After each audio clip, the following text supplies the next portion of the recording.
Chapter 131, No Way. This chapter is updated by Novels.pl. If a master alchemist was annoyed enough, he could even sign a contract to sell his services to a major force in order to get his revenge. Especially now that the master alchemist had the power to fight against a high mage, these forces wouldn't dare to make a move once they learned about this. Okay, I understand. William understood after thinking about it for a bit. It turned out that his earlier actions had actually been a good move for the Merlin family. Originally, he had been frustrated that he had acted against this cousin before ending up bowing to him. But he hadn't expected that bowing would actually secure a deal for the Merlin family. Now that he thought about it, if he had insisted on setting himself against his cousin, he would end up like Raven, going back to Auckland and perhaps gathering a force to retaliate. And meanwhile, the Watson family might have been the one having dealings with his master alchemist cousin. William knew that this cousin didn't have any concept of family relationships. He chose to sell nether iron ore to the Merlin family purely to prepare for the path ahead of him. William believed that if the Watson family had come first,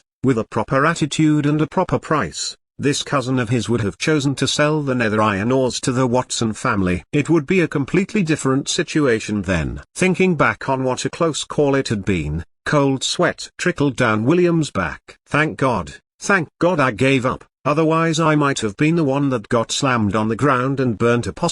So, Cousin William, you are training those 5th rank mages carefully, right? I'll help them find a special training ground next month at the latest. Special training ground? Yes, a training ground filled with undead life forms.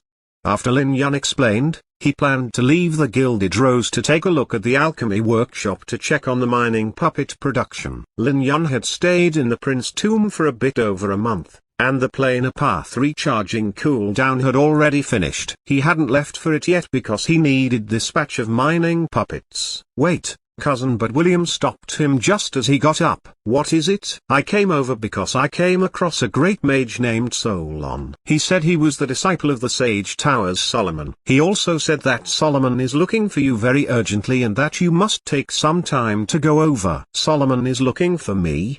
Lin Yun scratched his cheek, thinking of what he wanted. He was thinking of establishing a relationship with the Cloud Tower through Solomon and then borrowing the True Spirit magic tool from the Cloud Tower. He hadn't expected Solomon to be the one calling on him first. Okay, I'll go over at once. Lin Yun nodded, but before he left the Gilded Rose, he added, oh, right, Cousin William, if you have time, can you take a trip to the alchemy workshop to ask when they will be finished with that batch of mining puppets? Yes, no problem. Lin Yun took his leave from the Gilded Rose and quickly arrived at the Sage Tower. Great Mage Merlin, you finally came. Solon had already been waiting for a long time when Lin Yun rushed over, and he still looked very anxious. What's going on? Lin Yun felt strange. From the times they had met, Solon had always been very calm. He would rarely display his emotions in such a way. Even when Lin Yun advanced to become a great mage, Solon only slightly forgot himself. But today, he looked as if he had lost his head. Let's talk while walking, teacher has been waiting for too long. Let's go. The two entered the Sage Tower and quickly walked through the spiraling stairs. Good morning, Great Mage Merlin. Solomon got up to welcome Lin Yun when the latter entered his study. Good morning, High Mage Solomon. After Lin Yun greeted him, he sat down with Solomon. But he was feeling a bit apprehensive. Lin Yun clearly remembered that during the Black Horn auction, he had taken out several 100,000 golds to help Solomon win the Hell Destroyer incantation during the face-off. It was tantamount to helping the Sage Tower keep their reputation, but at that time, the High Mage had only invited him to his box with a please come in and greeted him with a smile without getting up to welcome him. But today, Solomon actually stood up to receive him. In other words, the matter today was more important than the pride of the Sage Tower. Sure enough, after the two sat down, Solomon didn't exchange niceties and went straight to the point. Great Mage Merlin, I won't hide it from you. I had Solon ask you to come over today because there is a matter I need your help with. I wonder what I could do for High Mage Solomon? Lin Yun's sentence sounded very respectful, but it was the same as saying nothing. Haha, Solomon chuckled. After standing at the peak of Thousand Sails City for so many years, He had seen all kinds of people. Hearing Lin Yun's words, he knew that he should first tell him what this was about. Otherwise, the young great mage wouldn't give a positive answer. I wonder if you remember looking at a book a few months ago in the Sage Tower's library. It was about the Fanruzen formula. Fanruzen formula, eh? I do remember when Solomon brought this up. He recalled that period. He had been at a loss back then, so he had gone to the Sage Tower's library to read books about the current era, and when he was bored, he had done some light reading to pass the time. The book on the Fanruzen formula was one of the latter. About this, I have to give you my apology first. After saying this, Solomon stood up and bowed in front of the shocked Lin Yun and Solon. High Mage Solomon, how could I accept this? Lin Yun hurriedly helped Solomon to stand up. No kidding, Solomon's power had shaken Thousand Sails City for dozens of years. In the eyes of many, he was considered Thousand Sails City's guardian. It would anger the public if he bowed to someone. No, Great Mage Merlin, listen to me. After Lin Yun helped him take a seat, Solomon had a fit of coughing. After a while, he sighed and said, when Solon told me there was a first-rank mage reading about the Fanruzen formula, I felt quite interested. And without your approval, I used temporal recall. High Mage Solomon, you are too polite. Lin Yun chuckled. He was only a first-rank mage at the time. There was no expectation of privacy in front of a high mage's eyes. If not for him now having the qualifications to stand on equal footing with Solomon, he might have never heard this apology.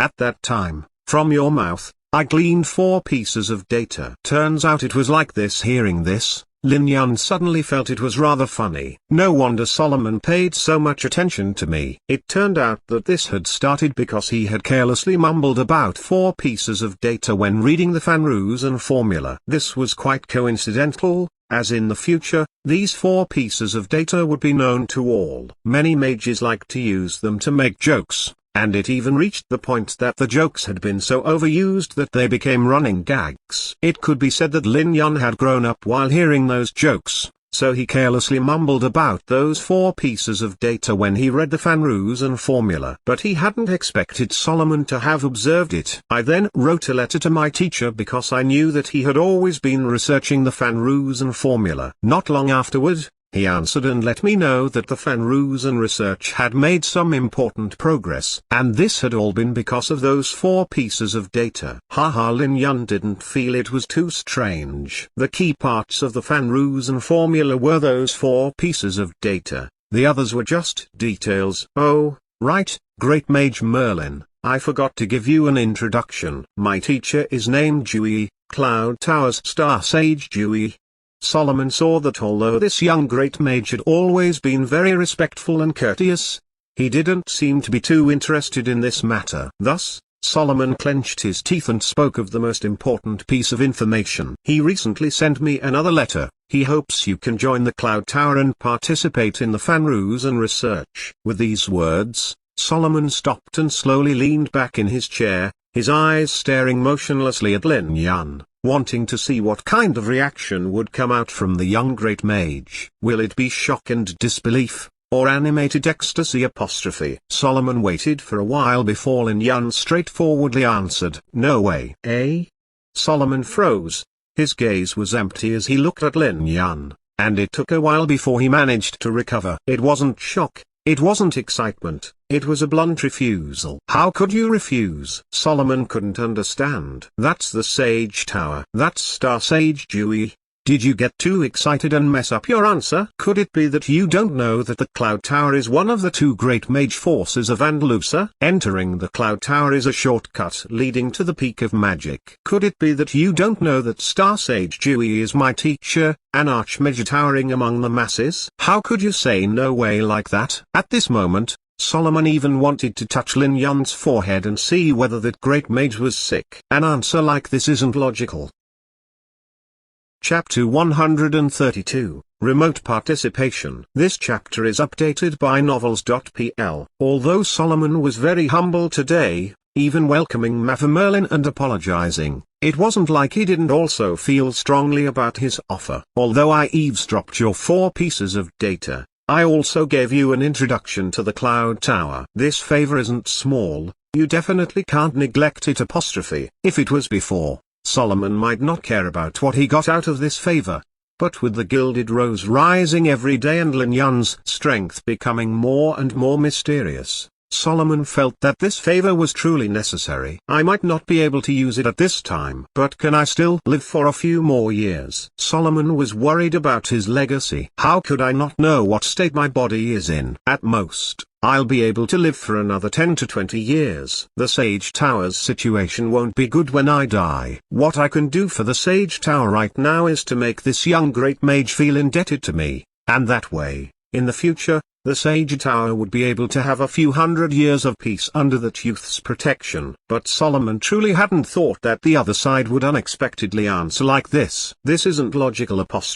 High Mage Solomon, this is really impossible. Before Solomon could try to convince him, Lin Yun shook his head with a resolute attitude. But he then heard Solomon burst into a violent cough. So he eased his words a bit, at least not at the moment. May I ask why? Lin Yun thought for a bit before giving an answer that couldn't really be considered an answer. I can't leave Thousand Sails City for the moment. To be honest, Lin Yun wasn't against entering the Cloud Tower. As one of the two major forces of mages in the kingdom, they had resources that would make anyone feel envious. Lin Yun believed that with the help of the Cloud Tower's resources, the time he needed to advance to the High Mage rank would be reduced to half a year. Moreover, Lin Yun knew of the Cloud Tower's glory, lasting through the Plain Colonization era and the Peak Magic era. It lasted until Noscent's mana slowly became exhausted, and the Cloud Tower slowly fell alongside other forces. If he joined the Cloud Tower, he would be able to rely on this tall tree that stood for several dozen millennia. Naturally,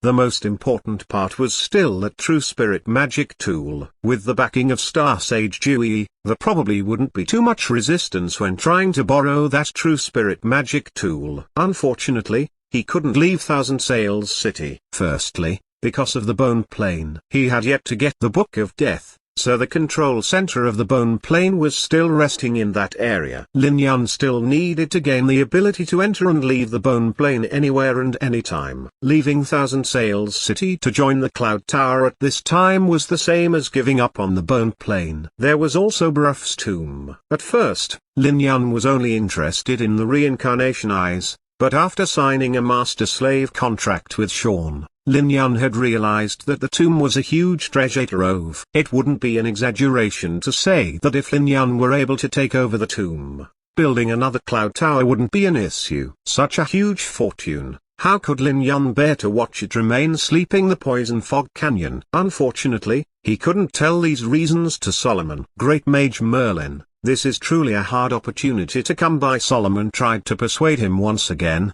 out of a selfish desire. He was still hoping that Lin Yun would enter the Cloud Tower under his recommendation. After all, the resources of the Cloud Tower simply couldn't compare to what was available in Thousand Sails City. If this young great mage could enter that place, there would be no issue with him becoming a high mage before the age of 30. And he might even become an archmage in his 50s. This was truly a rare opportunity. Many mages would strive for all their lives and might not be able to come across such a chance. And Solomon truly didn't want to see such a talented young great mage miss such rare opportunity because of a personal matter. Unfortunately, Lin Yun still shook his head as an answer. Solomon sighed in disappointment. High Mage Solomon, don't try to persuade me. I really have some special reasons. I cannot leave Thousand Sails City. How about this? I have some understanding of the Fanruzen formula. If esteemed Star Sage Dewey is interested, I can write some of my crude ideas and you can deliver them to him. How about, you wait and I'll ask my teacher right now. Solomon smiled bitterly and left the reception room. After a short time, Solomon appeared in a secret room at the top of the Sage Tower. The room was very narrow, and besides a few books and scrolls, there was only a huge crystal ball. Solomon was now standing in front of that huge crystal ball as he chanted a few lines with a deep voice. Then, an older, gray-haired mage appeared in the crystal ball. Teacher Solomon's voice was full of reverence. If anyone saw this, they would immediately think that this sounded exactly like Solon when he stood in front of Solomon. Solomon, What kind of expression is this? Don't tell me that the negotiations with that young great mage broke down.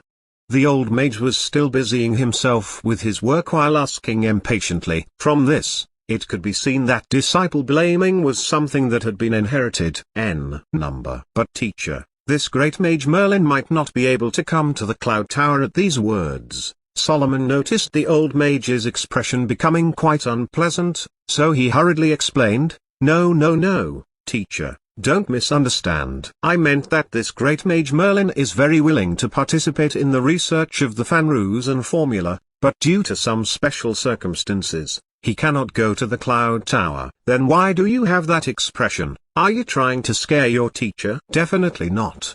Solomon hurriedly denied. I only feel that this is quite unfortunate, teacher. I explained to you before, this Mather Merlin is a rare talent. He was only a magic apprentice half a year ago, but he is a great mage now. If this kind of talent could join the Cloud Tower and receive teachers' pointers, his future would be extremely bright and becoming an archmage wouldn't be out of the question. Solomon, let me tell you something good for you. After hearing Solomon's thoughts, Dewey actually shook his head. You think that with his attainment in magic knowledge he would still need my pointers? But, do you want to say that this had been due to someone telling him the information? Yes. Then that's the end of the matter, isn't it? If someone already taught him that kind of knowledge, wouldn't I be looking for trouble if I were to give him pointers? Alright, it's fine if he cannot come to the Cloud Tower as long as he is willing to participate in the research. Give him this crystal ball so that he can contact the Cloud Tower anytime. Okay. Solomon wiped cold sweat off his forehead before returning to the reception room. The conversation afterwards was a lot smoother. Lin Yun didn't have to ponder about it and easily agreed to participate in the research through a crystal ball. In fact, when Lin Yun was leaving, he was called again by Solomon. Oh right, Merlin, for some reason, the Ash Tower has been making huge moves. They already attacked several forces of Thousand Sails City. You have been moving around quite a bit recently, so be a bit careful. After all, you made them lose reputation at the last Black Horn auction. Alright, thanks for the warning, High Mage Solomon. Lin Yun nodded and left the Sage Tower. On the way, he thought a bit more about Solomon's parting words. Why would the Ash Tower make such big moves? Lin Yun had some guesses. It was most likely had something to do with that youth named Colin that he had saved in the Poison Fog Canyon. He had yet to see Colin again since he came back. It seemed that after returning, he would have to go talk to Colin. Such a young 9th rank swordsman was rare, and if properly nurtured, the Gilded Roses mercenary group might have a sword saint in the future. He shouldn't allow this kind of talent to be snatched away by the Ash Tower. But in the end, after returning to the Gilded Rose, Lin Yun didn't have the time to look for Colin before the people of the Sage Tower arrived. One great mage and 2 alchemists came to the Gilded Rose to install the huge crystal ball at Solomon's orders. Soon, the 3 of them installed the huge crystal ball in Lin Yun's alchemy laboratory without issue. After sending them away, Lin Yun softly chanted the incantation that Solomon had told him. Then, a grey-haired old man appeared on the crystal ball. Hi, Merlin, I'm Cloud Tower's Dewey. You can just call me Dewey. Ha. Sir Dewey is jesting. Someone else might have thought that this was a straightforward and candid old man. But Lin Yun had read many rumors about that Star Sage Dewey in the decaying library. Solomon being so unreasonable was entirely due to that old man's teachings. If Lin Yun truly thought that this was a sincere, old man and simply called him Dewey, he would be causing troubles for himself. Ha. Solomon wasn't wrong. You are quite polite, Merlin. Ha. Lin Yun let out a dry chuckle. Good, Merlin, I'm very pleased that you can participate in the Fenroosan formula research. There are now 7 people participating in this research, you included. But there are only 5 here today. I'll introduce the other 4. Dewey waved his hand and the crystal ball at his side suddenly floated up, and as he made his introductions, it showed the other 4 people. Chapter 133, Mistake. This chapter is updated by Novels.pl. Star Sage Dewey introduced each of them one by one. Lin Yun listened attentively and he could feel himself paling. Indeed, Lin Yun did think that the research Star Sage Dewey was heading definitely wasn't simple, but he truly hadn't thought that it would be to this degree. Quite shockingly, Among the 5 people he could see, there were 3 archmages. The remaining 2 were 9th rank high mages, and one of them was even a master alchemist. This was too frightening. How many archmages were there in Andalusia? To have 3 of them gathered here. If this news spread out, who knew how many people would be scared? Lin Yun resisted the shock that he felt and greeted the other 4 powerhouses. But they were busy exchanging knowledge, and Lin Yun's qualifications were too shallow, so their attitudes were far from enthusiastic. Nodding to Lin Yun out of respect for Jiuyi was considered pretty good already. Okay, Merlin, you just joined today and I didn't arrange too much work for you. I heard Solomon say that you are gifted in performing data calculations. How about this? Hog over there has a few calculations that he has yet to finish. You should work with him for some time.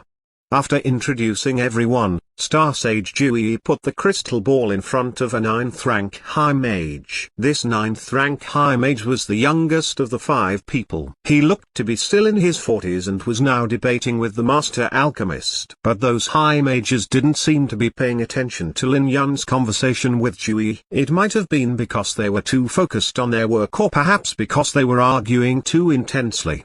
His hair was disheveled and his eyes a bit red. When he noticed Jiuyi motioning for his attention, he temporarily stopped arguing with the master alchemist and stood up. Sir Jiuyi. Hog, how is the progress on those magic matrices? Give me 10 days and I'll definitely complete it.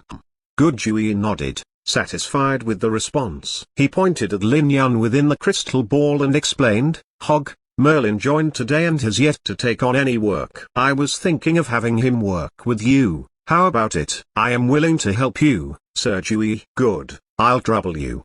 Jiuyi gave a few words of encouragement and then turned over control of the crystal ball to Hog. After the meeting, Hog waved his hand, making the crystal ball float and follow behind this 9th rank high mage. He quickly arrived at an independent study room. Through a glance from the crystal ball, Lin Yun quickly noticed that this was a specialized room for research that involved matrix calculations. There were all kinds of tools used for magic calculations inside this room. Complicated magic diagrams were hung on the walls, and a small mountain of discarded pieces of paper was stacked in a corner. Lin Yun could tell that this 9th rank high mage had already spent a lot of energy studying the Fanruzen formula. After Hog returned to his study room, he first sorted out the recently completed pieces of data and translated them into Nessa before activating an alchemy array. After inputting the translated data, he made the alchemy array do some computations for him. This was one of the common ways of calculating used by Nonsense mages. Although mages had wisdom far beyond that of ordinary people,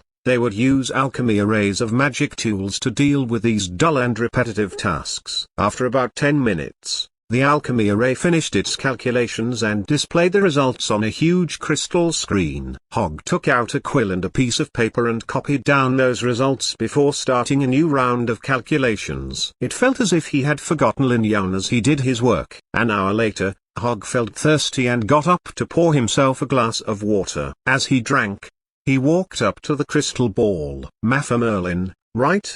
Hog nodded at the crystal ball as he explained, as you have seen, this is the task awaiting you. Not only do you need to be exceptionally knowledgeable, but you also need endless patience. If you feel that you aren't suited for it, you can tell me now and I'll help you tell Sir Jiuyi so you can smoothly withdraw from this research. There shouldn't be any problem though. Lin Yun said this. He wasn't 100% certain. To be honest, if that task required a great amount of time and energy, Lin Yun would truly feel that it wasn't suitable for him. After all, there were too many matters waiting for him to handle. Apart from the countless runes he had to digest, he still had to explore the bone plane, excavate the prince tomb, and rebuild the Mercury mercenary group. All of these matters needed a lot of time and energy. Lin Yun didn't have a cloning spell, so how could he take a long amount of time to participate in some research? But fortunately, it was only the Fanruzen formula. This wasn't a big problem for Lin Yun, since he could actually complete it by himself. It would only be a matter of 2 or 3 days, which couldn't be considered wasting time. Okay. But these words made the 9th rank high mage frown when he heard them. He let out a stiff word of acknowledgement, but in his heart, His assessment of this young great mage had instantly lowered. Magic itself was incomparably contradictory, dull, and mysterious. Over decades, Hogg had seen who knew how many young geniuses who walked this path because of the mysterious part of magic, but in the end, over 90% gave up because of how dull it was to research it. A mage had to be able to endure loneliness. This Mather Merlin showed a hesitant expression just by seeing me do my dull work. This is a typical example of someone that is unable to endure loneliness. With this kind of nature, he is bound to be a failure in the future. Now, help me sort out these pieces of data. Thus, Hogg didn't plan to say anything else and only took a stack of papers. Oh, and on the last piece of paper, there are a few formulas and some data I left for you. Give them to me after you calculate them. Okay. Lin Yun nodded and then softly chanted the incantation that Solomon had given him, causing the crystal ball to flicker. The stack of paper quickly flipped over and in a short time, the contents of the stack of paper had been received by the crystal ball. Lin Yun activated an alchemy array on the side, and along with the flickering of the mana circuit, a stack of paper was spit out from the alchemy array. This was a unique technology from the Cloud Tower. At this moment, only high mages and archmages were qualified to use it. Lin Yun could use now it because of Star Sage Dewey. Send it to me once you complete it. After Hogg said this, he directly shut off the crystal ball's transmission and threw himself back into his work. To Hogg, the young great mage in the crystal ball was just an insignificant nobody, even though Dewey had referred to him as a genius. A 9th rank high mage like Hogg was already in existence that was just a step away from the archmage realm. He had seen many geniuses during his time, but how many eventually still stood out? In the magic world, geniuses that didn't mature nothing. Saying a few sentences to him at the start was already making an exception for him. And furthermore, he still had to wait for the genius to grow up so they could chat as equals. To Hogg, calculating all those spell matrices was the most important task at hand. Because Hogg knew that being able to participate in the Fanrus and formulas research was the best opportunity in his life. It was a chance to change his fate, because he would be valued by Star Sage Dewey as long as he was outstanding enough.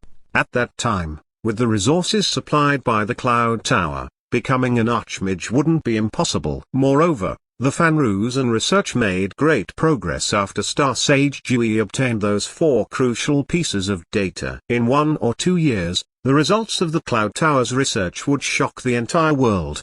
His name was bound to be written in history, and he would be looked up to by generations to come. In a daze, Hogg seemed to be looking at a path filled with flowers as he threw himself amidst countless formulas and pieces of data. At the same time, Lin Yun took the thick stack of paper in his hands. Looks like this high mage Hogg is truly in need of an assistant. Lin Yun only needed a glance to understand that these papers were filled with completed calculations. All he had to do was sort them out. There was no problem, it was only dull work. Having thought this far, he looked at the last piece of paper. Listed on the paper were 8 pieces of data and a quad formula. It was one of the spell matrices needed for the Fanrus and formula. But Lin Yun frowned after a simple glance. He could tell that if this information was computed in its current state, he would never obtain the correct result during his lifetime. Isn't that high mage Hogg too careless? Lin Yun didn't know whether to laugh or cry. There were 2 mistakes within one of the 8 pieces of data, and one of the formulas of the quad formula had to be changed. It was hard to imagine that this kind of mistake would be made by a 9th rank high mage. Lin Yun thought for a bit and decided to help himself. He first modified one of the pieces of data and then changed the offending formula. Once he was done, Lin Yun began calculating. After a few minutes, he wrote the final result on the piece of paper. Chapter 134. Who do you think you are? This chapter is updated by Novels.pl. For Lin Yun, this didn't require much brainpower, not to mention a minor spell matrix. Even if the entire Fanrus and formula was in front of him, Lin Yun would still be relaxed. After writing down the final result, Lin Yun took a look at the stack of paper and began sorting them. This was the more troublesome part for Lin Yun. After spending a full night, Lin Yun finished this dull task. After doing all of this, Lin Yun slept for a bit until it was the afternoon and then chanted the incantation once again to request a transmission with Hogg. What is it? Hog suddenly appeared in the crystal ball. His expression was off and his tone was somewhat stiff. Hog's eyes were red, and his chaotic hair was worse than it had been the day before. With one look, it could be seen that he had stayed up through the night. He had been completely focused on his calculations, but Lin Yan interrupted him. So how could he be in a good mood? Well, High Mage Hog, I finished the work you gave me. What? Finished? Hog frowned, a gloomy expression on his face. Show me. Okay. Lin Yan transferred the thick stack of paper through the crystal ball. Wait a bit. After picking up the pile, Hog quickly flipped the pages. He quickly went through the sorting and collecting task, and saw that it was indeed completed overnight. But the last page with the calculation of the quad formula and 8 pieces of data would have taken him at least 10 days if he had done it himself. So how could this Merlin have been so fast? The first thing Hog thought about was that this fellow had skimped on that part. Sure enough, Hog's expression changed when he saw the piece of paper. Fuck. Who made you change the data? Who made you change the formula? Hog's pale face suddenly turned red due to anger. The crystal ball shook under his roar. What is it? Take a look at what you have done. These pieces of data, these formulas, who allowed you to alter them? Hog was already speaking incoherently because of his great rage. Who do you think you are? You are just a great mage, a fucking great mage. What kind of knowledge do you have? You are a child playing in the mud. What do you think you can do? Hey, High Mage Hog, aren't you being a bit too excessive? Lin Yan's face darkened. Excessive? Ha, ha, ha. This is such a funny joke. Hog coldly laughed with a mocking expression. The task I gave you was to complete the calculations of the spell matrix. It wasn't to have you change my formula. If you can't even do something like that, I advise you to hurry and get the fuck out of this research. Don't think that we are here to play with you. Haha. Lin Yan coldly chuckled and then shut down the crystal ball's transmission. Fuck, I have many things I need to take care of. Just stealing the Bone Plains nether iron vein is enough to hire 10 9th rank high mages to help me calculate these broken formulas. How could I have so much time to waste on you? You dare on the other side of the crystal ball. Hog almost had a heart attack from being so angry. Looking at the crystal ball that had just had its transmission cut, his mouth couldn't close. Too brazen, too arrogant. Some mature 20-year-old great mage dares to confront a 9th rank high mage like me? He dares to laugh at me? Does he not know what manners are? What respect is? No. I have to tell Sir Dewey. Hog grabbed that sheet of paper and went to the research room of Star Sage Dewey, even forgetting to knock on the door. Sir Dewey. Hog walked over in pure anger, and he heavily slammed the sheet of paper on the table. That Merlin you handed to me, I can't bear him, find someone else. What happened? Dewey raised his head from a pile of data and glanced at Hog with a doubtful expression. I gave him a quad formula and 8 pieces of data to compute a spell matrix. In fact, considering his age and the fact that he was only a great master, I gave him the simplest spell matrix, along with a very lax deadline, giving him 10 days. But look at the outcome. After saying that, Hog handed the stack of paper to Dewey. Take a look at this. That brazen oaf not only changed one of the pieces of data I gave him, but he also replaced one of the formulas. And when I couldn't stand it and gave him a piece of my mind, he directly shut down the transmission. This is too arrogant. Sir Dewey, I definitely can't take care of this Merlin. You should find someone else. Don't be that angry, let me take a look first. Dewey looked at the last sheet of paper, but after looking, the smile on Dewey's face vanished. It was replaced by a grave and solemn expression. He then picked up a piece of paper and a quill pen despite Hog's doubts and began calculating carefully. Dewey went at this for half an hour. After half an hour, Dewey raised his head and sighed. He looked at Hog with strictness and disappointment. What is it, Sir Dewey? Hog's heart suddenly tightened. As a member of the Cloud Tower, how could Hog not know that the old man before him usually looked very kind, always carrying a faint smile on his face? But once he was involved in magic studies, he would become temperamental and extremely unreasonable. Check it yourself, Dewey coldly snorted as he threw the piece of paper on the table. Okay. Hearing this cold snort, Hog immediately lost his confidence. He carefully took the paper and checked it, character by character. Afterwards, Hogg felt cold sweat on his forehead. The more he read, the more his face paled and the more scared he became. Because Hogg clearly found out that Dewey also changed one of the pieces of data on the calculations and also replaced a formula, yet the final result fit perfectly in the Van Roosen formula. What did this mean? This meant that Matthew Merlin hadn't switched them for some random reasons. It was because Hogg himself had made mistakes. If it had only been a careless mistake, then Hogg still wouldn't think much about it. But it couldn't be explained as a careless mistake anymore. The spell matrix had already been computed and all that was left was fitting its results in with the Van Roosen formula. Who was right and who was wrong was obvious at a glance. But he hadn't even verified it before sending a harsh scolding through the crystal ball. Moreover, after scolding that Matthew Merlin, he even stormed off to Sir Dewey. That was truly stabbing the hornet's nest. At this time, Hogg truly wished that he could just bury his head in the piece of paper. At least that way he wouldn't have to face the wrath of Sir Dewey. Unfortunately, this could only happen in Hogg's imagination, because Hogg heard Dewey's sharp words immediately afterwards. Look at what you have done. He helped you change the data, he helped you replace the formula, and not only did you not feel grateful, you actually scolded him. Who do you think you are? You think you'll never make a mistake? Do you think that a great mage doesn't have the qualifications to point out your mistakes? No, Sir Dewey, I didn't mean that. Then what did you mean?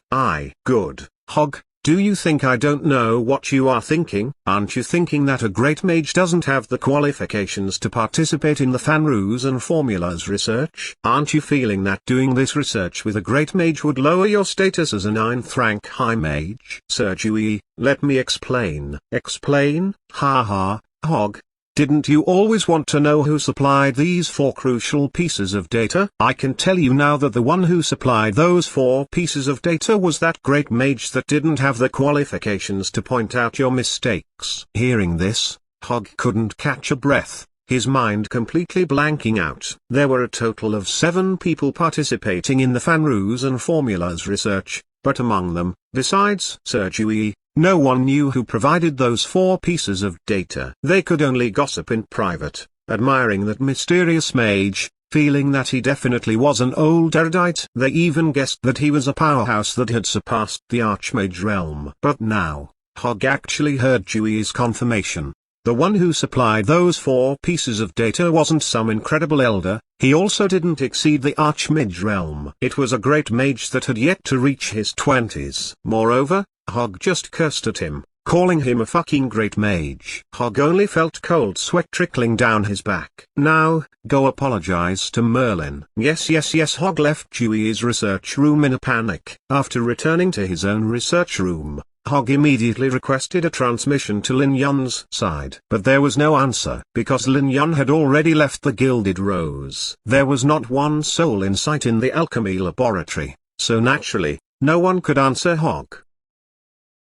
Chapter 135. How could it be so fast? This chapter is updated by novels.pl. No!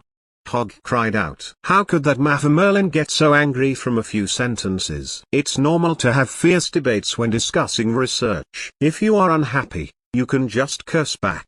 Instead of coldly stewing in your dissatisfaction, how about you answer back? Damn. This is so troublesome. Hogg thought about Dewey's anger and couldn't help wiping the cold sweat dripping from his forehead. This person had been able to supply 4 key pieces of data that had resulted in an unprecedented breakthrough. His importance to the Van Roosen formula's research was even greater than that of Dewey himself. If Merlin was offended because of Hogg's arrogance, the consequences would be far more terrible than Hogg could imagine. That would definitely be a major issue. Hogg felt the sweat trickling down his back. He didn't care about losing his reputation and directly requested a transmission with the Sage Tower in Thousand Sails City. At this moment, he could only think of contacting Solomon. The transmission went through, but when Solomon heard Hogg's reasons for contacting him, he immediately got angry. Hogg, is there something wrong with your brain? I spent so much effort, so much time, just to convince Merlin to participate in the Van Roosen formula's research, and now you tell me that you drove him away just because of a few alterations to your work. Who do you think you are? What qualifications do you have to look down upon Merlin? I'll let you know. Hog, 10 of you can't keep up with Merlin. I didn't do it on purpose.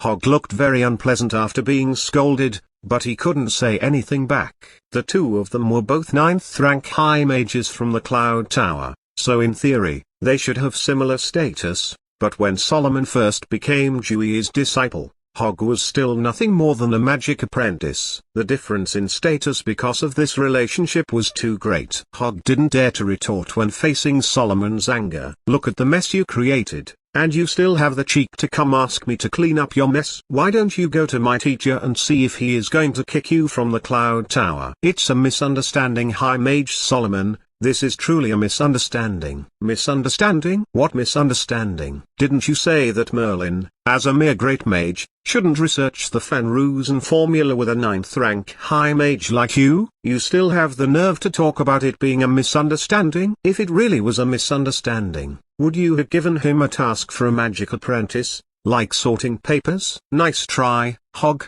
Don't play the pitiful card in front of me.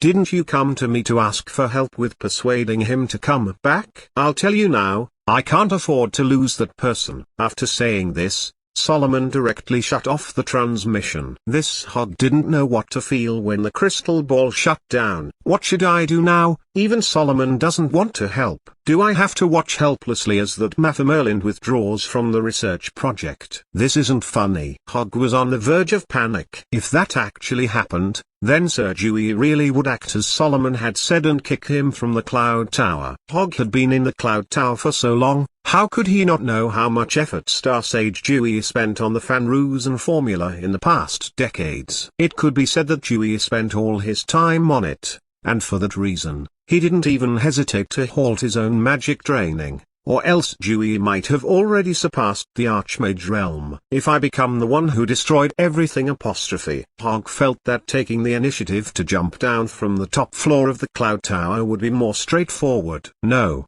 I have to think of another way. I absolutely can't let that Merlin withdraw from the research, or I'll be the one to bear the consequences. Right, I have to go to Thousand Sails City. I have to go now. Thinking of the serious consequences, Hog didn't dare to hesitate and quickly packed up his clothes and even prepared 2 precious magic materials to ask for forgiveness. But, just as Hog pushed open the door to the research lab in order to go to Thousand Sails City, a transmission request came. Fuck. Hog suddenly became angry. This isn't the time. Damn, I got scolded by Sir Dewey, and then by Solomon. Who dares to delay me now that I want to go to Thousand Sails City to apologize? I've already been kicked down. Don't you make it worse. Hog accepted the transmission and loudly declared, I don't care who you are, if you have something to say, hurry up. I have to hurry to Thousand Sails City. Thousand Sails City?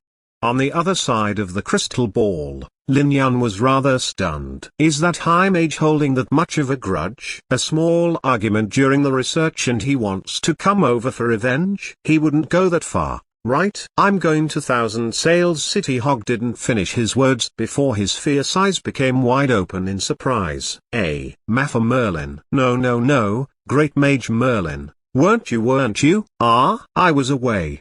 Lin Yun looked suspiciously at Hog as he wondered, did that High Mage think that I would withdraw from the research team because of that argument? Thinking about that possibility, Lin Yun didn't know whether to laugh or cry. Isn't this High Mage Hog a bit too foolish? Having arguments during magic research is quite normal. How could I withdraw just from getting angry? I'm not a 3-year-old child that won't play with you if you don't agree with me apostrophe. The reason Lin Yun left his alchemy lab was to run a few errands while giving this 9th rank High Mage some time. After all, this data modification and formula replacement would cause a huge change to the spell matrix calculation. Lin Yun felt that this 9th rank High Mage would most likely need some time to digest it. Moreover, after he shut down the transmission, William came over and informed him that the alchemy workshop had finished the framework of the 6 mining puppets, so he came to ask if Lin Yun had any special requirements or additions. Thus, Lin Yun remembered that the mining puppets that he had custom-made should also need some fighting abilities. This would be a backup in case the battle mage puppet from the Black Tower wasn't enough to protect them from the countless skeleton warriors. Lin Yun went to the alchemy workshop,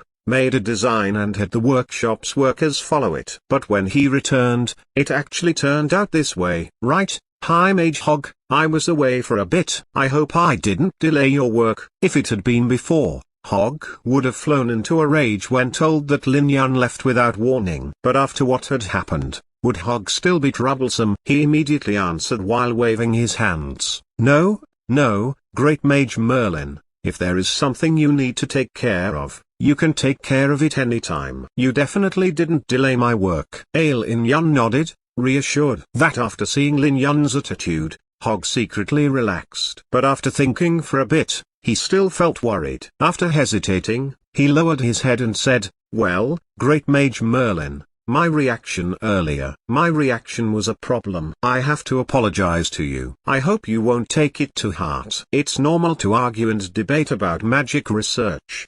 Lin Yun chuckled. Although he was a bit doubtful as to why this Hog's attitude had changed so much, regardless of the reason, it was a good thing. After all, no one wanted to work with an overbearing companion all the time. Oh right, High Mage Hog.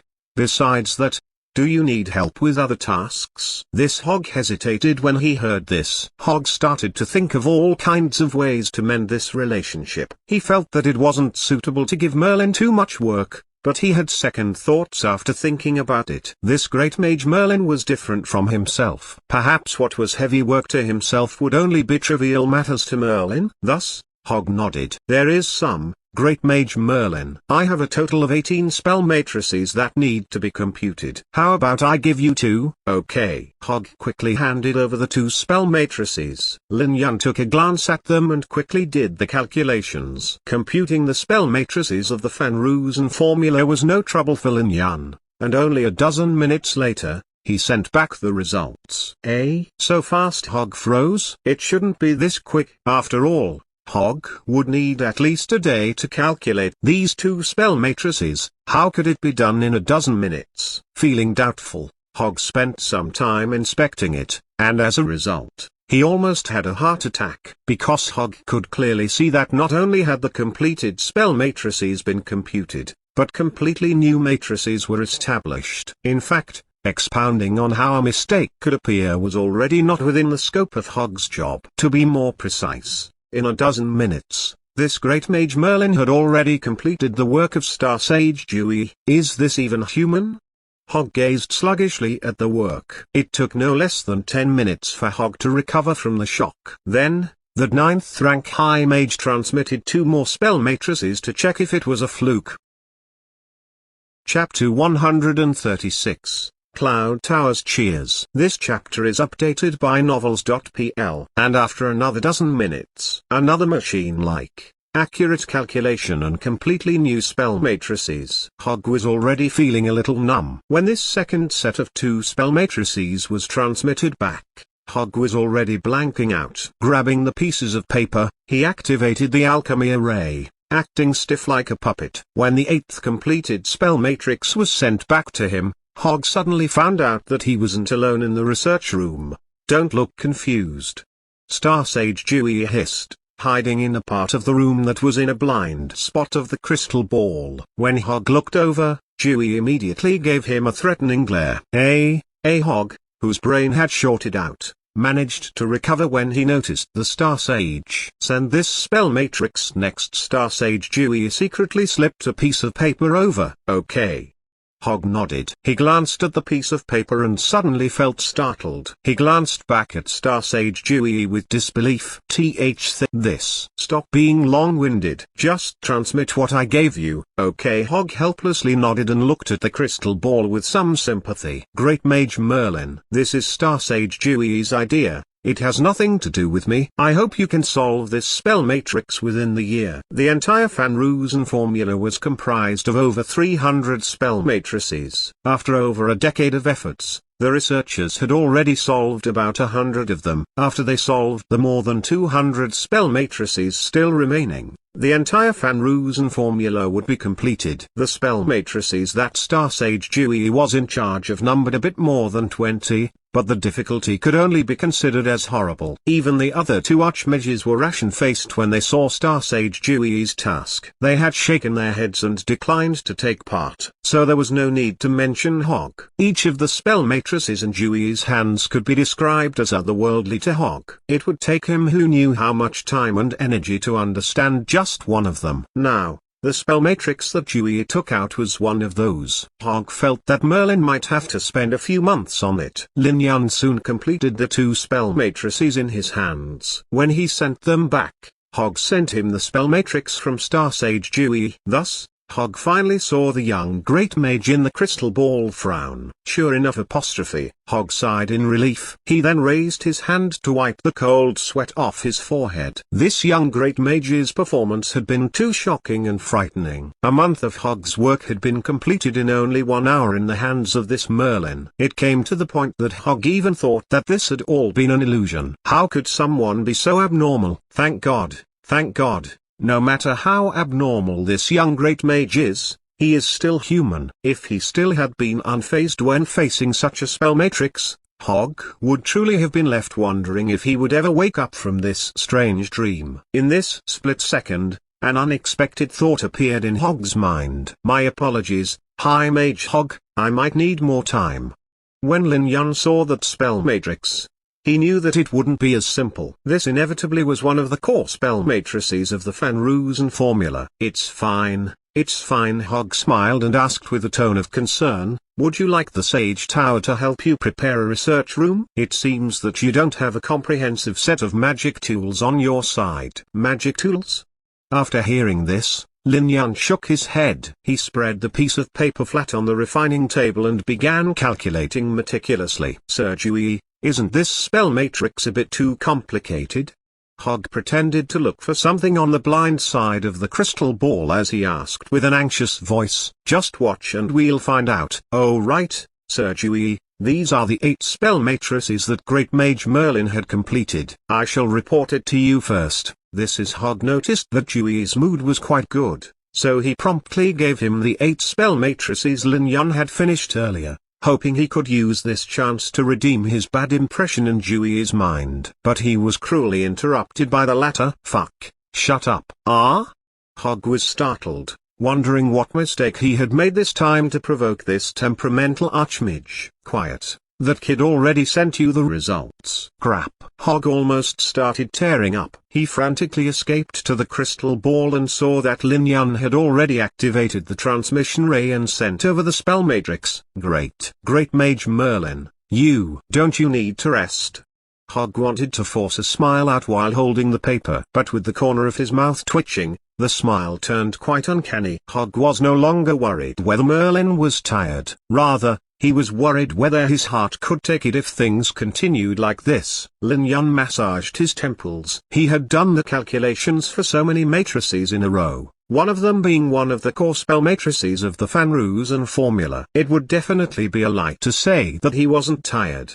But Lin Yun didn't want to take time to rest at this moment because with his next trip to the Bone Plane probably coming up in a few days, he felt that he might as well take advantage of this time to work on the Fenroozen formula's research. Thus, Lin Yun shook his head and replied, no need. Ha ha, Great Mage Merlin, you are truly. Hog laughed stiffly. He wanted to give a few flattering compliments, but he found that he didn't know what to say. And seeing this, Dewey, still hiding to the side, immediately unhappily grumbled, give him this. Hog took the piece of paper and glanced at it. It was another core spell matrix of the Fenroozen formula. Hog was already numb at this point, so he only rolled his eyes and transferred that piece of paper. Sure enough, after half an hour, the second piece of paper, the third, the fourth, the fifth, one by one, the papers were sent from the Gilded Rose to the Cloud Tower through the crystal ball. Meanwhile, more and more people entered Hog's room. At first, it was only the Master Alchemist from the Mercury Tower, but then the 2 Archmages joined in, and when evening came, even the 2 who had missed the meeting came to Hog's study room. No, not just them. At this time, the news spread throughout the entire Cloud Tower. Everyone knew that a young great mage was in the middle of computing the Fenrisian formula's core spell matrices. Furthermore, he had already completed close to 10 of them in a few hours. This news was like a bomb cast amidst the crowd, making the entire Cloud Tower explode in a frenzy. Several dozen high mages came to Hog's room just to take a look at how abnormal this young great mage was. Even more great mages were crowding at the doorway. Their gazes couldn't reach the crystal ball, so they could only listen to the high mage's comments. The originally spacious research room was suddenly crowded with people. Star Sage Dewey even cast an 8th tier spell to put up an illusion that could deceive the crystal ball. Time slowly ticked by. It was already late in the night, but no one ran off. No one could take their eyes off the crystal ball, afraid of missing something marvelous. 10th, 11th, 12th. When Lin Yun sent back the last piece of paper, the sun had already started to show on the horizon. At the same time, the entire Cloud Tower burst into deafening cheers. All the mages spread the news and all the high mages in the room were clapping their hands to celebrate. The wall Star Sage Dewey hit in his research of the Fenrisian formula had been cracked by Lin Yun today. What's going on? When he heard the cheers, doubt appeared on Lin Yun's face. Hog stood in front of the crystal ball, and besides chuckling, he didn't know what to say. Move aside. Star Sage Dewey walked over, shoving Hog aside. He smiled as he stood in front of the crystal ball. As everyone watched in shock, he bowed deeply to Lin Yun. Thank you, Merlin. This Lin Yun was shocked. This was Star Sage Dewey, the master of the Cloud Tower. One of the most powerful archmages of the kingdom. Sir Dewey, you, how can I accept this? No. Let me speak. Dewey smiled as he shook his head. That bow was to thank you on behalf of Nocent's countless mages. To thank you for everything you did today, helping to let them encounter fewer detours as they travel down their paths to learn magic. The next bow is to express my thanks for fulfilling a wish I had for the last few decades. After saying that, Star Sage Dewey bowed once again. Chapter 137, Black Death Rune. This chapter is updated by Novels.pl. Lin Yun left the alchemy laboratory 2 hours later and took a nap in his bedroom. Working on a dozen core spell matrices of the Fenrisian formula was too troublesome. Even with Lin Yun's abilities, he had nearly given up several times during the night, just wanting to go to sleep. But the Cloud Towers kept transmitting the papers to him too quickly, and a new one would appear whenever he was finished with one. So Lin Yun clenched his teeth and persevered. Naturally, this wasn't without reward. At least, Star Sage Dewey promised that Hog would come to Thousand Sails City with one of the Cloud Tower's true spirit magic tools, the Black Death Rune. Moreover, Lin Yun could use it for 3 months. This was a huge favor. Among the Cloud Tower's true spirit magic tools, the Black Death Rune had always been in the hands of their strongest mage and had never been lent out. If not for Lin Yun computing those dozen spell matrices, creating such a huge sensation, he might not have been able to get the Black Death Rune from Star Sage Dewey. Lin Yun wanted to borrow this true spirit magic tool because it could absorb soul fires from undead life forms and turn them into mana used to strengthen the magic tool incarnation. It was rumored that if the Black Death Rune's incarnation reached its limit, its power might even surpass the Archmage realm. If the Black Death Rune evolved like that, it would truly become an extraordinary magic tool. In fact, the Cloud Tower never gave up on those efforts. In the middle of the plane colonization era,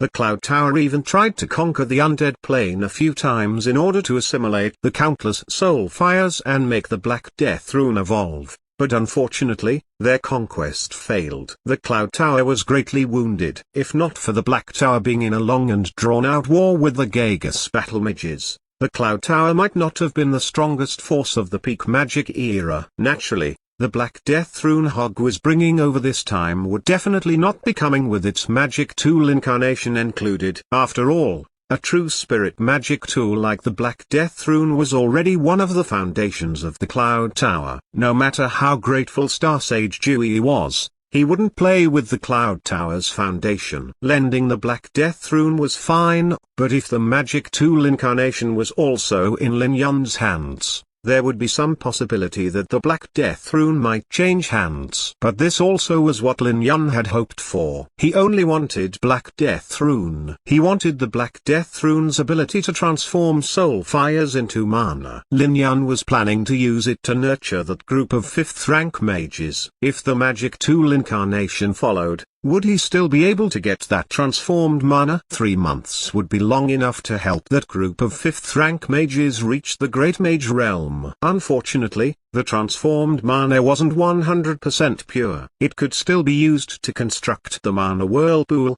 but it was inadequate for forming a magic conducting rune. At this moment, the Undead Plane's planar path had yet to be found. The bone plane in Lin Yun's hands was already the greatest source of soul fires in Nocent. In this regard, even the Cloud Tower with their Black Death Rune wasn't as blessed as Lin Yun. Naturally, the prerequisite was for Lin Yun to obtain the Book of Death so that his 5th rank mages could enter the bone plane anytime. Lin Yun already had prepared everything, so he would start enacting his plan once these mining puppets were completed. He had nothing to do for the next 2 or 3 days. He would go take a trip to the alchemy workshop every day to check on the progress of the mining puppets. The rest of the time, he holed himself up in his alchemy laboratory, restocking the potions that he had used in the prince's tomb. From time to time, he would also give Fail some pointers. On the morning of the 3rd day, Lin Yun went to the Gilded Rose early, because Hog was supposed to arrive soon. But Lin Yun waited for an hour without any sign of Hog,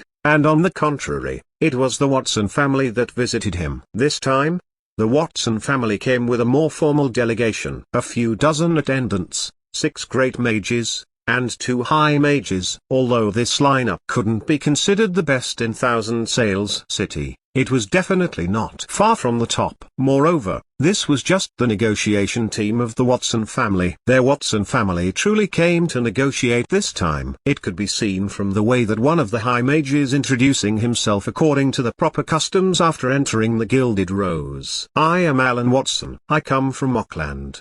The high mage looked to be in his 50s, which was considered relatively young among high mages. "Ha ha, welcome, welcome."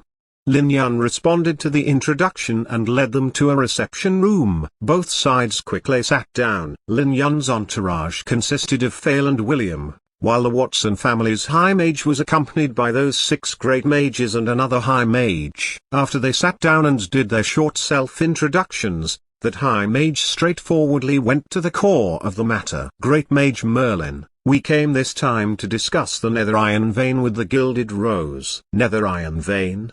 How could Lin Yun acknowledge this? The Nether Iron Vein itself didn't matter so much, but that vein was growing in the bone plane. Let alone the Watson family, even if the Merlin family came, Lin Yun would still not acknowledge it. Hearing High Mage Watson asking about it, Lin Yun pretended to be naive. "What Nether Iron Vein?" Haha. The High Mage was stunned for a moment before suddenly smiling. "Great Mage Merlin, I forgot to say something. I am Raven's father. That child mentioned you when he came back. He said that you were very rude, and he asked the family to seek justice for him." That was a coincidence. Lin Yun's words left everyone in the reception room feeling rather strange. Let alone the Watson family, even William was almost unable to restrain his laugh. "Damn, saying it was a coincidence as an answer. Did you even hear what the other side said?" "They said that you beat their son. They are unhappy, and they came to seek justice. And you answered with that? A coincidence apostrophe. Ha ha, indeed, a coincidence." The corner of Alan's mouth was twitching. He ultimately managed to squeeze out a smile again. "I'm also to blame for pampering Raven too much. How could one use the power for their family to solve an issue between members of the younger generation?" "What do you say, Great Mage Merlin?" Haha. Lin Yun chuckled and didn't answer. William and Fail couldn't help inwardly cursing. That old man is more sinister than his son. Raven was more straightforward when he came. He attacked when he said he would, begged forgiveness when he needed to, and got the fuck out of here when he could. Not like that old man wanting to slyly benefit at the expense of others. What issues between the younger generation? Are these people accompanying you, your son? They felt that this high mage was being quite shameless, and he is even threatening us, saying that issues between the younger generation can't be solved with the power of one's family. This way of phrasing it, isn't he saying that the power of one's family can be used to solve business problems? Great Mage Merlin, I don't want to talk too much. I only want to let you know that the Nether Iron Vein is something our Watson family must have. I can't guarantee anything else. But as long as you are willing to make a deal, the price our Watson family will give you will definitely be above your expectations. The problem is, High Mage Alan, I truly don't have a Nether Iron Vein in my hands. Lin Yun spread his hands with a helpless expression. At these words, the smile on Alan's face suddenly vanished. Great Mage Merlin, if I remember correctly, your Gilded Rose had always relied on alchemy potions, from the Hope Potion to the Dragon Strength Potion and Meditation Potion, occupying now over 80% of the potion business in Thousand Sails City. But 2 months ago or so, it started getting into the business of magic weapons and magic armors. A large number of magic weapons made from nether iron ore allowed the Gilded Rose to accomplish its greatest expansion. It is now the #1 alchemy store of Thousand Sails City, and not just in name. Am I mistaken about any of this? That sounds about right. Then, Great Mage Merlin, can you explain why the same alchemy store would have such a large change in their operations in just 2 months? Great Mage Merlin, I think you should know that a price would be paid when one tries to deceive a high mage. As Alan Watson said his last sentence, his expression darkened. Although he didn't get up, the unique pressure of a high mage spread out, filling the entire reception room with an oppressive atmosphere. Even a 5th-rank great mage like William Merlin felt as if he was unable to breathe. The only one that was unaffected seemed to be Lin Yun. Facing the high mage's pressure, Lin Yun's expression didn't change. He calmly matched Alan's stare as he answered, I'm not sure about that. Our Gilded Rose just started its activities, so it would naturally make items with magic materials. We aren't like the big chambers of commerce and major forces who have the right to be picky. Oh, right, our magic materials have always been provided by the Silver Moon Mercenary Group. How about this, High Mage Alan? Shall I help you ask the Silver Moon Mercenary Group? After Lin Yun's words, the atmosphere in the reception room froze. This was too rude. So what if you are a high mage? You want an explanation? Sure, go look for the Silver Moon Mercenary Group. Not to mention the fact that the Watson family had some dealings with the Silver Moon Mercenary Group, they simply couldn't drop by just to ask Sasu for an explanation. In fact, even if they didn't have any business with them, Alan Watson still wouldn't dare to. What kind of person was Sasu? He was a mere step away from the title of Sword Saint. Even if a high mage like Alan was 10 times more courageous, he still wouldn't dare to drop by to brazenly question him. Chapter 138, What Brings You Here? This chapter is updated by Novels.pl. High Mage Alan Watson frowned. This was simply intolerable. Watson looked at Lin Yun with some anger hidden within his eyes. A great mage daring to talk to a high mage with such a tone, this was unprecedented. He hadn't even bothered this scoundrel about his altercation with Raven. Raven was his only son. His only son had been bullied in Thousand Sails City. Yet his father didn't help him get his revenge and only downplayed it, even implying that the matter was over. If it had been another great mage, they would have already died 10 times. Alan Watson had acted in good faith. Yet, this young great mage seemed to take that sincerity as weakness. The high mage had kept reminding Lin Yun that the sale of the nether iron vein would not only make all his issues disappear, but would also lead to gaining the friendship of the Watson family. Yet, in that great mage's eyes, these reminders seemed to have been turned into requests. When Alan told him that the consequences of lying to a high mage were very serious, he was actually threatened. Indeed,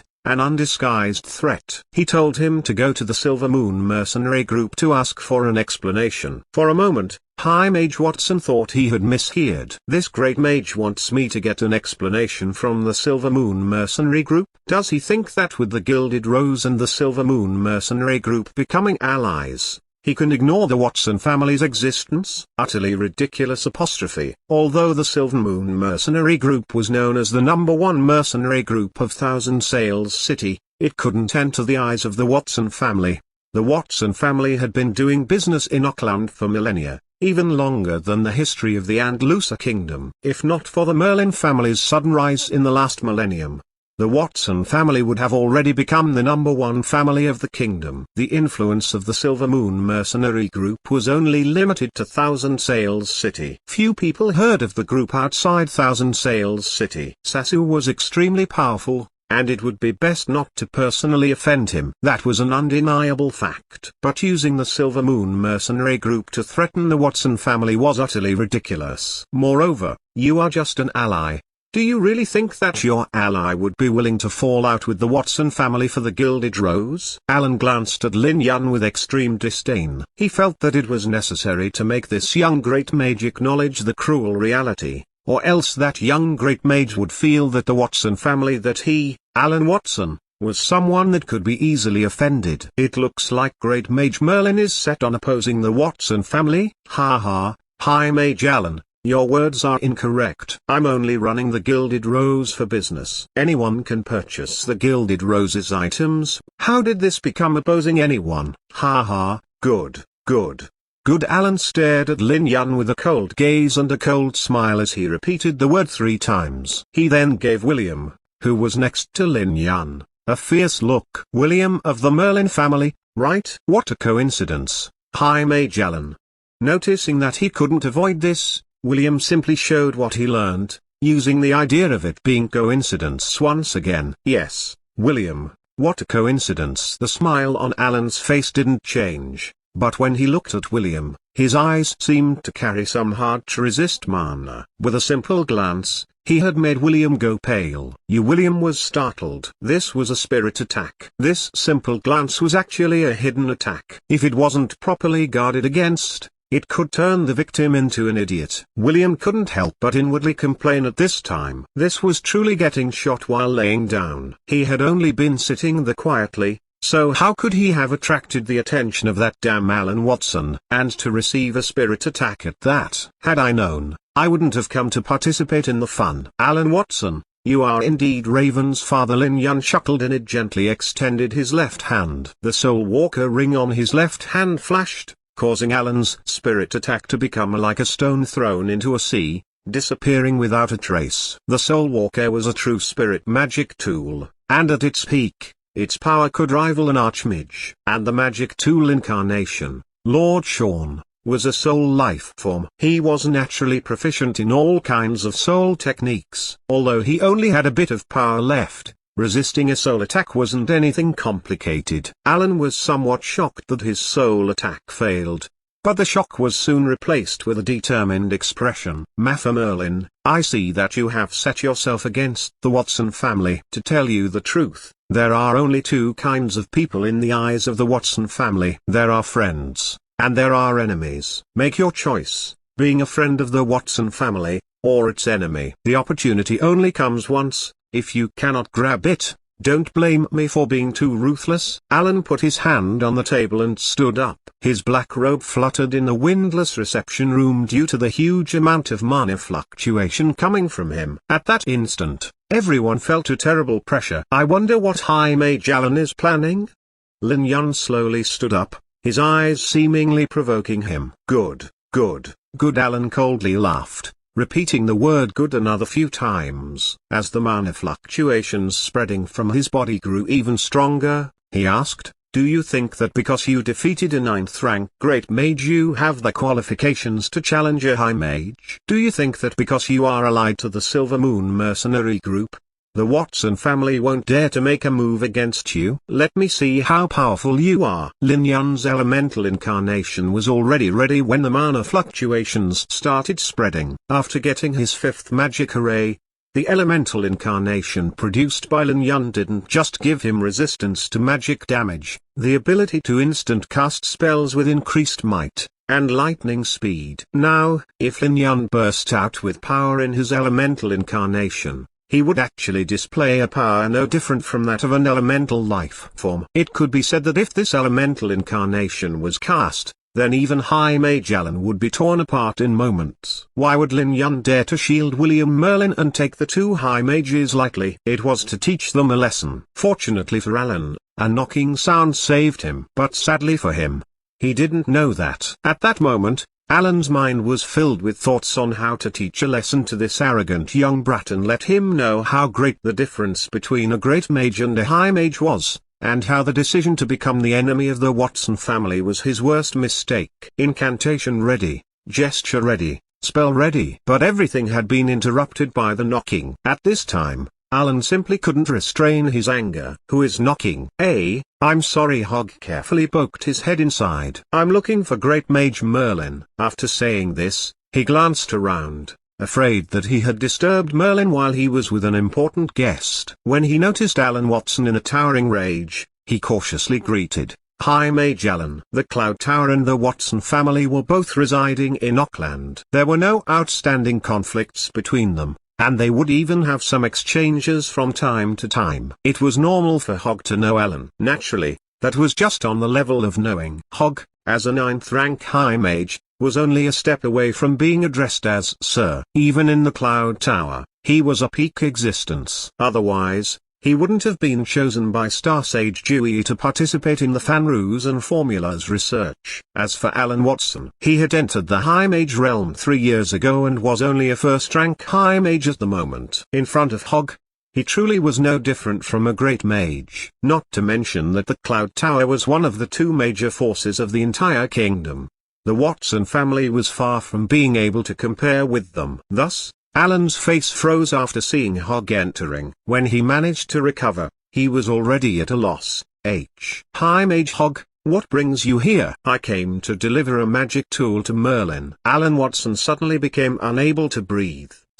Came to deliver a magic tool to Merlin? Could this Mafia Merlin be related to High Mage Hogg? Why else would High Mage Hogg come to deliver him a magic tool? If they weren't related, why would he come here? Alan's thoughts were all in a mess. Moreover, Hogg addressed him with such a familiar tone when he called him Merlin. Isn't it the same as saying they are related? It could be friends of equal status, or an elder to a younger generation. Friends with equal status would certainly be impossible. Then, this Mafia Merlin is most likely Hogg's junior. Having arrived at this conclusion, he was flabbergasted. Holy shit apostrophe. Alan Watson turned pale. If it had been another High Mage it would have been fine. But this was High Mage Hogg, someone a step away from being called Sir Hogg. If Mafia Merlin really has such a backer, then my trip today will definitely be in vain. How could I dare to subdue Mafia Merlin by force in front of High Mage Hogg? Even if they were both High Mages, how could Alan Watson not know how huge the gap between a 1st rank High Mage and a 9th rank High Mage was? It wasn't exaggerating to say that a 9th rank High Mage's finger was stronger than a 1st rank High Mage. How could this happen? Chapter 139, Knowing Too Much. This chapter is updated by Novels.pl. Although the Watson family came into contact with the Gilded Rose relatively late, they still went all out with information gathering. The Watson family even knew that Mafia Merlin might have been a distant child of the Merlin family. But the information never said that this Merlin was acquainted with High Mage Hogg. This happened so abruptly. At this moment, Alan Watson really wanted to ask the one in charge of intelligence operations how he handled his fucking work. How could he have not discovered such an important matter? This is a 9th rank High Mage, a huge wall. And I ran straight into it apostrophe. Alan's face grew increasingly paler. He understood that if it was truly as he thought, then let alone seizing the nether iron vein, even safely leaving would be an issue. Alan could only hope as he cautiously asked, can I ask what relation High Mage Hogg has with Great Mage Merlin? What kind of relationship? Hearing this, Hogg suddenly paid closer attention to this guest. He stared at Alan, sizing him up. When he was outside the door earlier, Hogg had already heard some arguing inside the room and had been able to feel the fierce mana fluctuations. Even if he was slow, Hogg would still understand what had been going on now that Alan was asking him this question. Hogg's expression didn't look too great. This Alan Watson is truly bold. He actually dares to quarrel with Great Mage Merlin. even trying to pressure him with his mana fluctuations. Doesn't that mean that he was about to make a move on Great Mage Merlin? Looking at Alan incredulously, Hogg really wanted to ask, "Do you know who is standing in front of you?" He is someone that was able to solve a dozen of the Fenrisian Formula's core spell matrices. The entire Cloud Tower cheered for him. 3 archmages showed that they held him in high esteem, and Star Sage Dewey himself even bowed to him. "Are you tired of living?" Naturally, Hogg wouldn't say this himself because that was a big secret he was keeping in his heart. After everyone left following that miraculous night, Hogg saw the 3 archmages fighting over that young great mage with his own eyes. They burst into an intense struggle. It was an unmistakable scene. As the only witness, Hogg was still very afraid, because he knew too much. Hogg still remembered the 3 archmages' faces contorting as they rolled up their sleeves and cursed at each other. No one would have thought that these 3 were archmages standing at the peak of the kingdom based on their appearances at that time. These 3 had been no different from cursing aunties at the market. If this spread out, who would believe it? Who could believe it? But Hogg knew that it was true. Although the 3 archmages agreed to not say anything about that time ever again, and to not show any signs of trying to attracting that young great mage, Hogg knew that a fierce shouting match had gone down in his own research room. The 3 archmages chose to shut up not because they gave up, but in order to wait. Those 3 represented Auckland's most powerful forces, the Cloud Tower, the Mercury Tower, and Auckland Magic School. The fight between them was the same as a fight between the 3 major forces. This would be enough to influence the entire kingdom, and the consequences would be so grave that even those 3 archmages might not necessarily be able to handle them. Thus, they agreed to wait for a suitable opportunity to let the young great mage choose. Hogg saw everything and was even asked to be a witness, so he knew more than anyone how important this young great mage was in those 3 archmages' hearts. It could be said that as long as this Merlin gave the word, the 3 archmages could even destroy power like the Watson family. After recalling this memory, the thought that appeared in Hogg's mind when realizing that Alan wanted to act against that young great mage was, "Alan, do you think that your Watson family has been around for too long?" This already can't be described as courting death. This is purely drawing misfortune towards the Watson family. Naturally, Hogg couldn't say that to Alan Watson. Not to mention speaking of it to Alan Watson, Hogg didn't want to talk about that in front of this young great mage, because Hogg would never dare to defy those 3 archmages' instructions and reveal what he had seen. However, Hogg felt that this was a rare opportunity. "Merlin and I know each other." Hogg didn't dare to say too much. Merlin was an important person to those 3 archmages. Even if he were bolder, Hogg wouldn't dare to carelessly claim to be friends. When those words landed in Alan's ears, the High Mage's mind shook and a relieved smile appeared on his face. Fortunately, Alan thought that High Mage Hogg was close to Merlin due to his familiar tone and had felt apprehensive due to that, but it now looked like their relations weren't as deep as he'd imagined. Otherwise, High Mage Hogg wouldn't have described it as just knowing each other. In other words, that might not mean they were real acquaintances. "Oh right, I remember. Hogg's relationship with the Merlin family is pretty good. This trip to Thousand Sails City should be some kind of favor to the Merlin family, like helping them deliver a magic tool to that child stranded in Thousand Sails City." Hogg might not necessarily have been willing to come. It should have been a favor for the Merlin family. High Mage Watson went further and further down this train of thought. I understand. They aren't even familiar with each other. I was worried for nothing." Turns out it was like that. Thinking he understood, Alan gave Hogg an expression of sympathy. The meaning behind it was, "Hogg, I understand your troubles. Being unable to back out of doing a favor is too annoying." "Alan Watson, what happened just now?"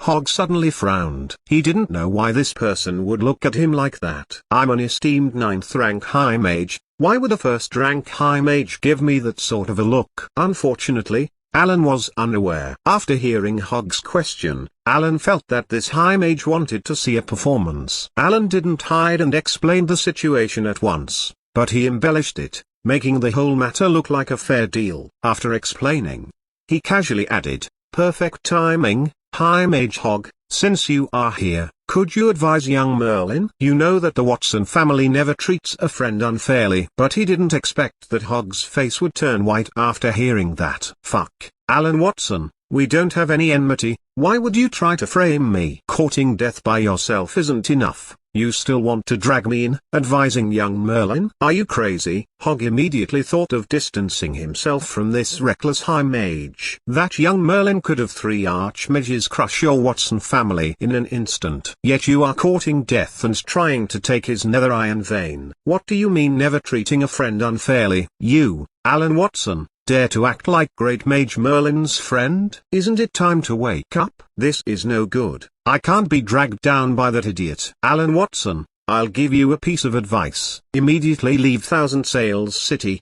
Don't invite a disaster onto your Watson family. Hog's face turned cold. High Mage Hog. This is Alan stared blankly. Seeing himself suddenly falling out with Hog, Alan didn't manage to recover for some time. What happened? How did I offend High Mage Hog? How could we fall out so quickly? Alan was at a loss at first, not understanding what had offended Hog. I'll say it only once. Listen or don't listen, it's up to you. Hog didn't give Alan any leeway. But, there is no but, Alan Watson. If you want to be Merlin's enemy, then you'll become my enemy. You should think carefully. I understand. Noticing Hog's cold face and Mather Merlin's unchanged expression, Alan Watson ultimately clenched his teeth and chose to endure for the time being. After all, Hog was a true 9th rank High Mage, while Alan was only a 1st rank High Mage. He was truly no different from an ant in comparison. Hog would only need one finger to kill him. Although Alan was full of grievance, he could only endure in silence. Not to mention himself, besides a few elders, only the Patriarch with the strength of 9th rank High Mage could negotiate with Hog. As for the rest, they didn't have the qualifications to do so. Chapter 140, Spirit Storm. This chapter is updated by Novels.pl. Alan Watson slowly stood up, his face pale, his steps heavy, and doubt in his eyes. As you wish, High Mage Hog. I'll immediately leave Thousand Sails City, but that nether iron vein didn't only attract the attention of the Watson family. You won't always remain in Thousand Sails City. Alan Watson, you should take care of yourself. A faint smile appeared on Hog's face, but after saying that he couldn't help glancing at Lin Yun with worry. Alan Watson's words were clear. Indeed, I am nothing in front of you, but don't you forget that behind me is the Watson family. Even if the Watson family doesn't appear, other forces might come forward. Unless you, Hog, remain in Thousand Sails City at all times, I'll find an opportunity sooner or later. At that time, it would be very difficult for a great mage to be able to keep hold of a nether iron vein. Hog was indeed worried. If they had a normal relationship, then Hog's actions would be considered extremely benevolent. In order to help Lin Yun, he hadn't even hesitated to offend a major force like the Watson family. Just this was enough to be considered a huge favor from Hog. Not to mention, Hog could wash his hands of this afterwards and leave, allowing the Watson family could look for another way to make a move. The Great Mage wouldn't be able to keep his nether iron vein and none of it would have anything to do with Hog. The problem was that he didn't have a simple relationship with this young Great Mage. He was someone that could become the disciple of an Archmage whenever he wanted. There was not enough time to curry favor with that person, so how could he afford to do anything that would arouse dislike? Thus, when Alan said this, Hog clenched his teeth. If it seemed that the situation wasn't good, then Hog would straightforwardly request for Dewey to let him stay in Thousand Sails City for the long term. In any case, as long as he was able to form a decent relationship with this young Great Mage, he wouldn't have to worry about his future. Not to mention the fact that the 3 Archmages would remember his help. Even this Great Mage would bring him boundless benefits. After all, that young Great Mage's knowledge of magic could only be described as terrifying. If he could get his help, Hog might be able to become successful in Thousand Sails City and reach the Archmage realm. Merlin. With this in mind, Hog opened his mouth, wanting to take advantage of Alan Watson having yet to leave to straightforwardly announce his decision to remain behind and completely shut down the Watson family's intentions. But he hadn't expected Lin Yun to slowly stand up. High Mage Alan Watson, didn't Raven tell you that I'm not one to suffer a loss? What?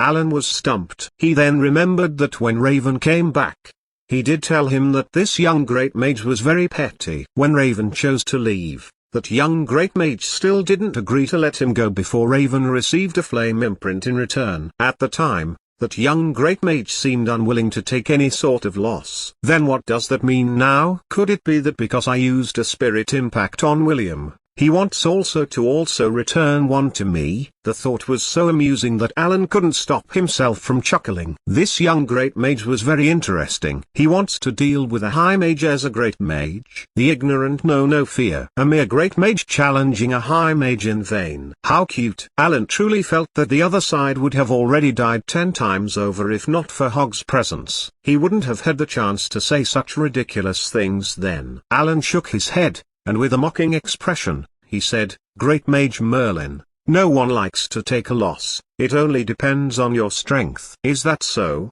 Lin Yun smiled as he glanced at Alan. "Right, just a glance." But with that glance, fierce mana fluctuations rose up. It was like a storm had filled the reception room. It was the same spirit impact, but its momentum was far superior to Alan's. No, this already couldn't be described as a spirit impact. This was simply a spirit storm. Their Watson family's 6 great mages let out some blood-curdling screeches as blood flowed from the corners of their mouths. Although Fail and William were outside of the range of the spirit storm, they also showed frightened expressions. As for Alan Watson, just as Lin Yun released his spirit storm, he landed on the wall with a bang. Alan struggled up with difficulty, his face pale as a sheet of paper. His lifeless eyes were filled with fear. He pointed at Lin Yun, wanting to say something, but before he could say anything, he stopped, his finger already trembling fiercely. Alan had been at the center of the spirit storm. Of all the people in the spirit storm,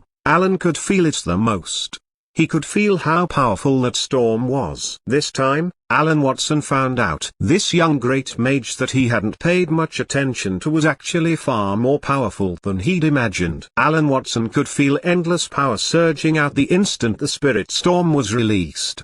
He couldn't fight it, he couldn't resist. And in contrast, his spirit impact from earlier was just as ridiculous as a child's toy. It could be said that as long as the young great mage wanted, he could turn him in an idiot even if he chose not to kill him. This was power far above his own rank. Alan sat on the ground and thought for a long time, but he couldn't understand. How could this person be a great mage? No wonder he dared to reject him, rejecting the entire Watson family. Alan Watson finally understood. Hogg's arrival hadn't saved that young great mage, it actually saved himself. If Hogg had been 10 seconds later, Alan might have truly cast his spell, and he would have ended up as a corpse. The might of Lin Yun's spirit storm was too terrible, almost instantly destroying Alan's self-confidence. This high mage who had been aloof ever since he entered the Gilded Rose finally understood that the young great mage that he thought he could kill anytime was actually a frightening existence that could kill him anytime. Ha ha, unexpected. Truly unexpected. Facing the huge difference, Alan let out an unpleasant, sorrowful laugh while using his hands to support himself against the wall. Along with the 6 limping great mages and a dazed high mage, he hobbled out of the Gilded Rose. Lin Yun smiled, but didn't reach out to stop them. This wasn't Lin Yun being soft-hearted.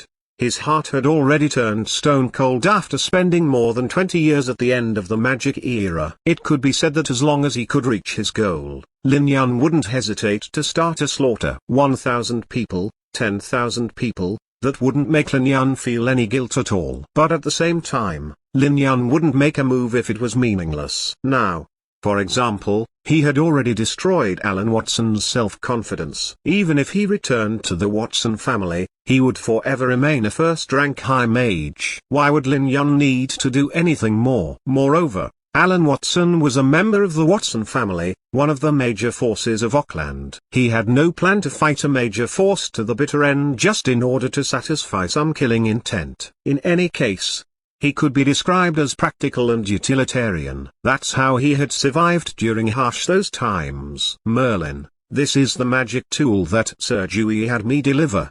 After Alan left, Hogg thought no further about the Watson family as he took out a sealed magic box with a smile on his face. This was the most common storage method used by mages and alchemists. An alchemy array was carved on the magic box. It was used to stop mana fluctuations from spreading and mana from scattering. Such boxes were usually used for very expensive alchemy items and magic materials. Icy mana fluctuations spread when the magic box opened, making the room feel frigid. Lin Yun took a deep breath and reached out toward the box in Hogg's hands. Within the magic box was a black ring. The ring didn't have any gem embedded within, only a strange symbol. Even Lin Yun hadn't seen the symbol before. It didn't make any sense. But when it touched Lin Yun's hand, it felt as if the symbol had come alive, constantly releasing stifling mana fluctuations. Lin Yun even felt that these fluctuations carried the feeling of hunger. Lin Yun knew that this was the power of the True Spirit magic tool. Although the magic tool incarnation wasn't present, the True Spirit magic tool itself was already in existence that possessed life of sorts. The feeling of hunger truly came from the True Spirit magic tool. This was the Black Death Rune's thirst for soul fire. Thanks, High Mage Hogg. Merlin, you are too polite. Hogg didn't dare to accept his thanks easily and promptly humbled himself. He then anxiously asked, "Oh right, Merlin. The Watson family most likely won't give up so easily, so how about I remain in Thousand Sails City for a while?"